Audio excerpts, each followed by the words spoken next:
You are watching the press preview, a first look at what's on the front pages as they arrive. It's time to see what's making the headlines with political commentator Adam Bolton and Whitehall editor of the Daily Mail, Claire Ellicott. They'll be with us from now until just before midnight. So let's see what's on some of those front pages for you now. Amid the growing tension after India's attacks on Pakistan, the Financial Times leads with the increasing fears that the two countries may go to war. The Eye says that with both countries having nuclear weapons, calls are growing for them to step back from the conflict. But, says The Guardian, Pakistan is promising it will strike back. The Mail reports that a group of Iranians arrested over a failed alleged terror plot in London earlier this week had been planning to target the Israeli embassy. The Telegraph leads with the rising cost of housing migrants coming to the UK, which is now put at £4 million a day. The Times says that all migrants will have to become fluent in English under new rules being planned by Labour. The Express marks Thursday's official 80th anniversary of VE Day with this front page, reminding us of the spirit of the time. The Star follows suit with a silhouette of Churchill statue outside Parliament and the headline, "Never Forget." While the Mirror reprints its cartoon from the day in 1945, warning Europe not to lose its freedom again. The Metro reports that One Direction singer Liam Payne, killed in a fall in Argentina in October, left no will, but says the £24 million bulk of his estate will go to his 8-year-old son. And The Sun also leads on that story. Well, Adam and Claire with us this evening. Welcome to you both. Adam, familiar territory for you, as many will no doubt have noticed. I haven't been in here since the lockdown. Really? Yeah, you remember we used to do all those broadcasts from here. Yes. Yeah. Wow, that is a while going back. Yes, a lot has happened since then. Well, let's start with the Financial Times front page. War fears mount after Pakistan vows to hit back at India's deadly airstrikes. Claire, take us into this. We have had quite bellicose language coming from Pakistan, and it does seem to be not if, but a matter of when. Yes, so this, tonight we stand on the brink of waiting to see how Pakistan responds. So you've had these precision airstrikes by India, which they claim have hit 9 terrorist camps in the country after a terrorist attack last month in which 26 died, and India is blaming Pakistan for this, and tensions have ramped up since then, but we've not until yesterday known what will actually happen. And now India has attacked Pakistan, and they're both nuclear-armed powers. The world is waiting to see what happens next. It's clear that tensions have to de-escalate. There's lots of behind-the-scenes diplomacy going on, but you've had a nationwide address from the Iranian Prime Minister saying that every drop of blood that's been spilt in these air raids will be avenged. They've shot down some Indian airplanes, and it's a very tense moment, and the world's waiting to see what happens next. The Pakistani Prime Minister, Shehbaz Sharif, yes, promising to avenge every drop of blood. They've had a national security meeting and they've authorised measures corresponding to the country's self-defence at a time, place and manner of its choosing. Yeah, I mean, what everyone's not clear is whether this colourful language coming from the Pakistanis, but also from the Indians, is an attempt basically to assuage public opinion or actually to stoke it up. Everyone's waiting to see now what Pakistan does. I mean, there was a similar incident or exchange in 2019, which actually the first Trump administration took quite an active part in trying to sort out. And the FT is asking, in its view, it's saying, after Trump's trashing of the multilateral system, the Indo-Pakistan standoff is an early test of whether the big powers can still manage to head off a calamity. And I think that's the issue. And, some of the things that the Pakistanis are saying are pretty alarming. The Guardian has tracked down the vice president, deputy prime minister and foreign minister of Pakistan, Ishaq Agar, and he is saying this is about going to war. Yes, there's a huge economic loss attached to any fully fledged war, but when the question is of sovereignty, integrity in the country, territorial integrity, dignity and the nation, then there is no price. Well, you know, there's a consequence for war other than how much it costs you, which is a lot of people getting killed and injured. And Claire, the Foreign Minister, also saying that they reserve the right to authorise the armed forces to take any proper actions in response, and those will be measured, proportionate and responsible. I mean, it's deeply worrying, and there's also the kind of backdrop to this conflict, which is that although Donald Trump has said that he's close to both countries, the reality is that India is far more aligned to the US and Pakistan is more aligned to China, and neither of those big powers will want there to be any escalation in this, and there's no way that this ends well. They're both nuclear powers, and this has been, the region of Kashmir is a disputed area. It's governed by both countries, and if, you know, there has to be a kind of rowing back of tensions because they've been to war before over this. I think there's been 3 separate wars over this. There's been conflict over this. There's been tension over this ever since Modi was re-elected. He's taken away some of the freedoms in that area, and it's a real pressure point now. And everyone in the world has to make sure that it's rowed back. We've had Donald Trump saying that, you know, he wants to see them work it out. He wants them to stop, and hopefully they can stop now. Adam, do you think that he will take an instrumental role in that as a peacemaker? He's got an awful lot on his plate, hasn't he? He's off to the Middle East next week, and he says he's got a big announcement to do before then.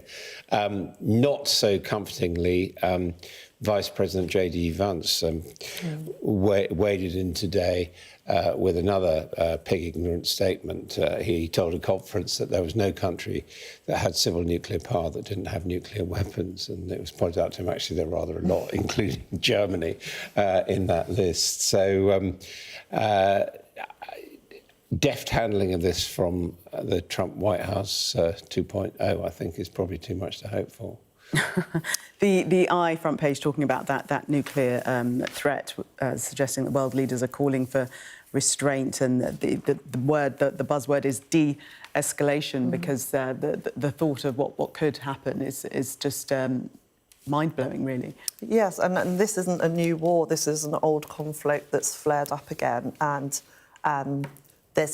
India clearly thinks that there are terrorist cells at work in Pakistan, and Pakistan's not doing enough to tackle them, which is why it's authorised these attacks, which it claims are terrorist attacks, terrorist camps, to avenge what happened in the attack that we saw last month. And it's clear that India is taking this very seriously, and Pakistan will have to be seen to respond. But how do you manage that in a way that this doesn't end up an all-out war? I mean, some in the Pakistani government are saying privately, how do we know that the original attack wasn't a false flag attack? They're saying they had nothing to do with it. It was terrorist, but the suspicion that the Modi government is fairly aggressive, fairly expansionist, and it may suit them to talk this up. And what they are saying is that, they aren't sympathising with terrorists, that they're actually the victims of terrorism themselves.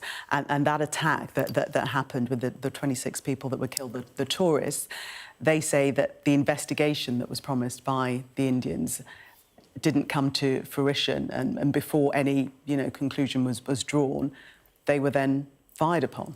And everyone is also saying that, water wars come into this because they share the waters of coming down Ganges, 6 rivers, and claims, although, a lot of claims that are being made haven't been verified yet, claims that a dam has been bombed, just like there are claims that are by the Pakistanis that they've shot down Indian planes. Again, no one has quite verified that either. Yeah, they were claiming they'd shot down 2, and I think there was also a suggestion actually it was 4. But in the fog of war, the detail we have to take with a massive pinch of salt. But certainly the Telegraph, another of the papers, it's actually on all of the papers, covering what happened last night. Again, talking about Pakistan vowing revenge. Got a line here that Sir Keir Starmer has said that Britain is engaging urgently with the Commonwealth countries and encouraging dialogue, and again, that word de-escalation.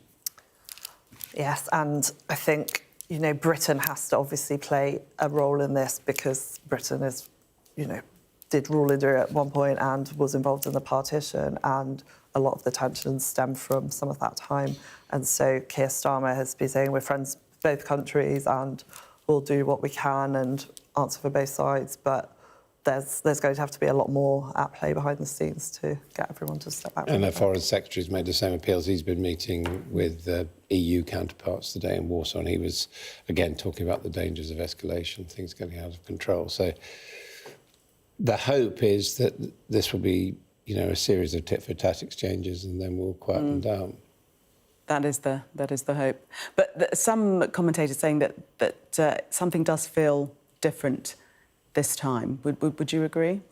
Yeah, it doesn't quite see. It's not clear to see what the gesture might be that might end it, because last time round, the Pakistanis shot down a plane, but the pilot wasn't killed, yes. And then they returned the pilot, and that was kind of, OK, we'll call it a score draw. But also, the Indians, when they came up with a counterattack in 2019, they didn't kill people, and they've killed quite a lot of people, according to the Pakistanis this time around. Let's move to the front page of the Daily Mail. Different story. Their headline, the Iranians plotted to attack Israel embassy in London. This is that counter-terrorism attack that was a counter-terrorism unit that foiled this attack. The suggestion now that the target was the Israeli embassy.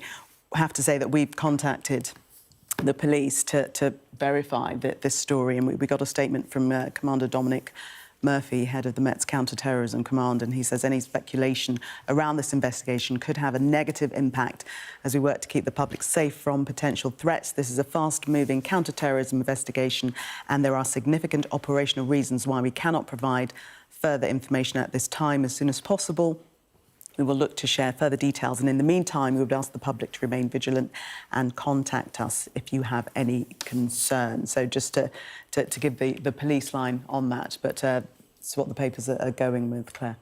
Yes, so this is a fascinating story. So they've just the Home Secretary is describing it as one of the biggest counter-terror operations in recent years, and it's believed that when they targeted this Iranian terror cell that we've now learned was allegedly targeting the Israeli embassy, that an attack was potentially just hours away before it was foiled, and this huge counter-terror operation managed to foil this attack.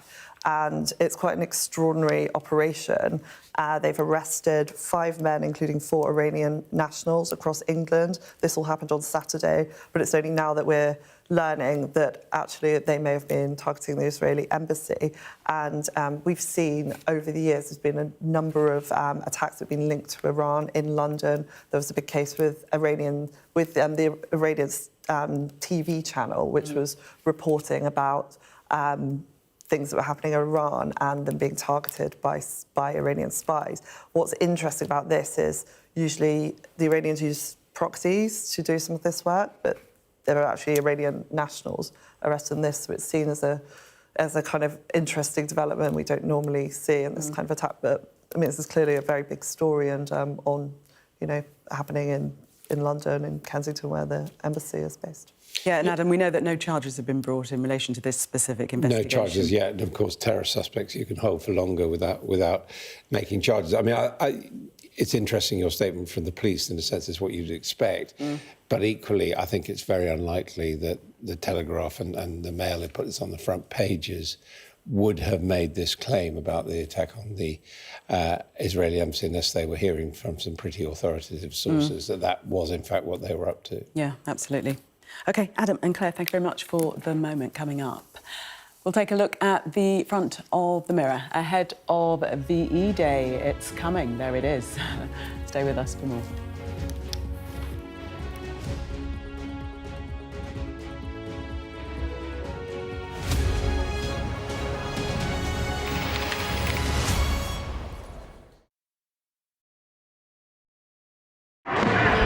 Paris reverberated to the sights, sounds and smells of conflict. there's a focal point to all this anger, and that is Emmanuel Macron. I'm Adam Parsons, Sky's Europe correspondent based here in Brussels. There are dozens of people desperately clambering to get onto that boat. It is a chaotic scene, but it's being watched by dozens of French police officers on the beach. I've reported on migration across Europe, close up on the ground, understanding that sense of desperation and meeting the criminal gangs behind it. This old fishing boat set off from the Libyan port of Tobruk. There were 606 people who were on board. So we've been distributing life jackets to all the people on board this boat, and now the first person is coming on board. This is the ugly side of Italian football. In Italy, everything is really organized. Football's problems with hooliganism, racism were just dormant, and now they're back and they're getting worse. We cover so many countries, languages and cultures and work hard to gain trust to bring you the full story first. Help is slowly reaching these places. It's not just homes, but whole streets like this one that have been reduced to rubble and dust. This is a picture of destruction. Everywhere you look in this mountaintop community, there is absolute devastation.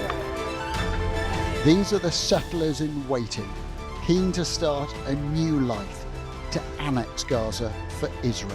The least we can do is just kick them out of our land. Gaza, which is just 2 miles in that direction, is under attack again.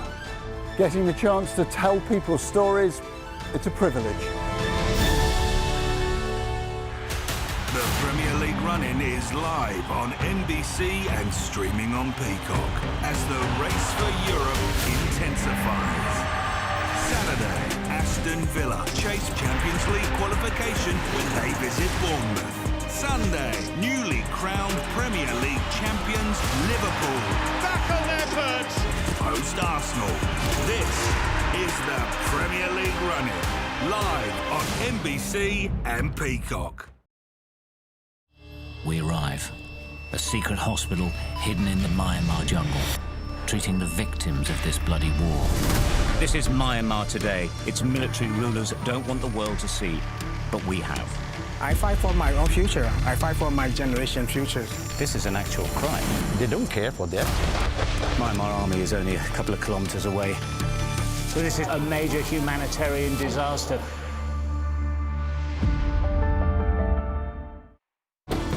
Jubilation in the streets, while some emotional. This is a political victory for Prime Minister Modi and his Hindu Nationalist Party. I'm Neville Lazarus, and I'm Sky's reporter based in Delhi. Companies like these are helping India in its trajectory to be a serious player in space exploration. Sky News, get the full story first.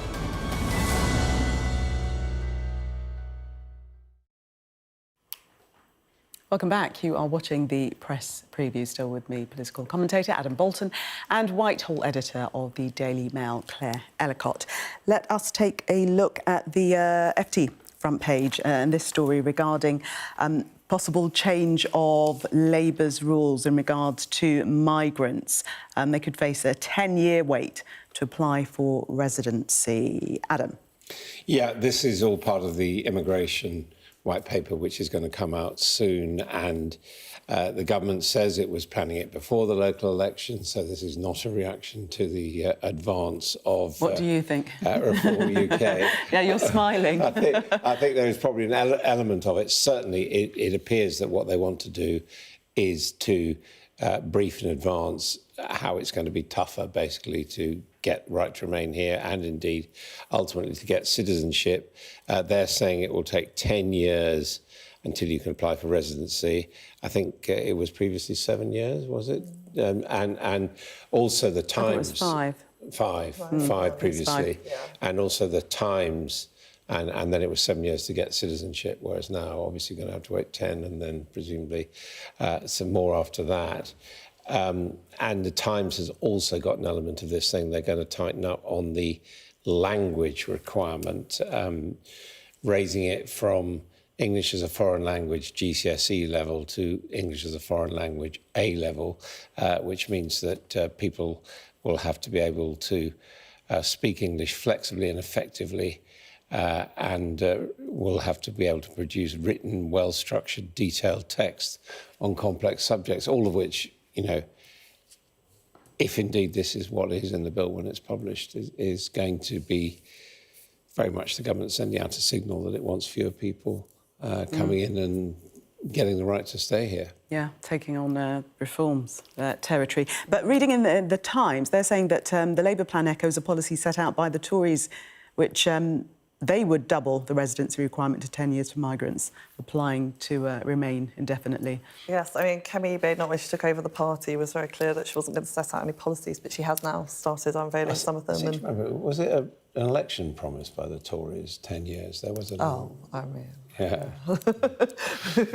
we've had a few of those, but so under Kemi, they'd said that they would clamp down on immigration and reduce the amount of time. So Labour is doing something similar, but I mean, it's all quite obvious. And as Adam says, it's hard not to see this as a response to widely expected. You know, we all expected reform to do well, maybe not quite as well as they did. And Labour will have been planning this. They're going to unveil the immigration white paper next week. They want to look tough on immigration to head off some of their voters that they may lose to reform. And it's clear that reform are a major threat to Labour. And I think they're waking up to this now in a way perhaps they hadn't before. You've had Pat McFadden giving a speech today, being really clear that reform are now a huge threat to the governing party, not just to the Tories, where they've split the vote on the right, but also to Labour. Just want to take you back to the story regarding the Iranians plotting to attack the Israel embassy. We're just hearing from the Iranian Foreign Minister of Tehran, a statement that's come in to us, and he's saying we are seeing stories in the media that Iranian nationals are allegedly involved in a supposed plot to target the Israeli embassy in London. Iran, in no uncertain terms, categorically rejects any involvement in such actions and confirms that we have not been informed of any allegations via proper diplomatic channels. Iran has urged the UK to engage so that we may assist any probe into credible allegations. Timing and lack of engagement suggest that something is amiss. There is a history of third parties bent on derailing diplomacy and provoking escalation, resorting to desperate measures, including false flag operations. Iran stands ready to engage, to shed light on what has truly transpired, and we reiterate that UK authorities should afford our citizens due process. That seems to be an unprecedented intervention, doesn't it, Adam? It's a very tough intervention, and, you know, it has echoes of what the Pakistanis were saying about the original terror attack, saying this is a false flag. And, of course, you know, the argument might be that, you know, if it is a false flag operation, you know, which they say it is, that seems pretty unlikely, you know, the finger would be being pointed at the Israelis, I suppose, as wanting to... you know, appeal to public sympathy and say they're under threat. Now, I'm certainly not saying that, and nor are the Iranians, but that would seem to be the logic of it. Yes, but intriguing that they've got their information from seeing the front pages, perhaps watching this programme. It does seem this is shrouded in a lot of secrecy. It's quite a big operation, and police are not publicising details of the alleged plot. The statement you read out earlier was very kind of caging, like some of the details. And Dan Jarvis, who's the security minister, refused to give details about the suspects. They have obviously confirmed the nationalities.